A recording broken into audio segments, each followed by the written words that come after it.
نصر يبدو الآن على هدف التعديل. هذه الوضعية الآن مختلفة، تقدم خط الدفاع، كرة موجودة الآن غنام ممتازة الآن سلطان مر بشكل رائع من سالم. سلطان الآن سلم كرة ماني، من هو متهيأ، هذه ممتازة الدون،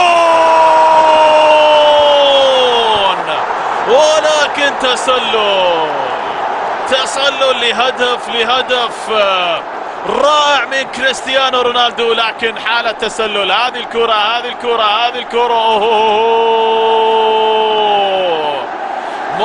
ممكن فيها كلام ثاني، ممكن تسلل.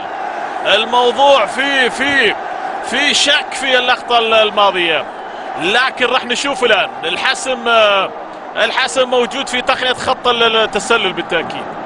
ممكن جزء بسيط ممكن يفرق في الحالة، لكن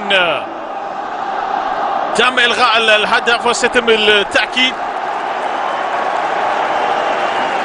حك المباراة هذه الحالة أصبحت سهلة مع التقنية الحديثة في تقنية خط التسلل. وكريستيانو كما ذكرت لكم، كريستيانو امام المرمى ياخذ كرة مرتاح، هدف منتهي خالص. هذه أول كرة استلمها هو مرتاح كريستيانو وسجلها، لكن كان في موقف تسلل. هنا كرة تأتي في الجهة اليمنى ملعوبة، وصلت مع أيمن يحيى. شوف في ياسين بونو. هذا تقنية خط التسلل اللي يقول لكم عنها واللي موضوعها حاسم. هنا اللقطة أمامكم، وبالتالي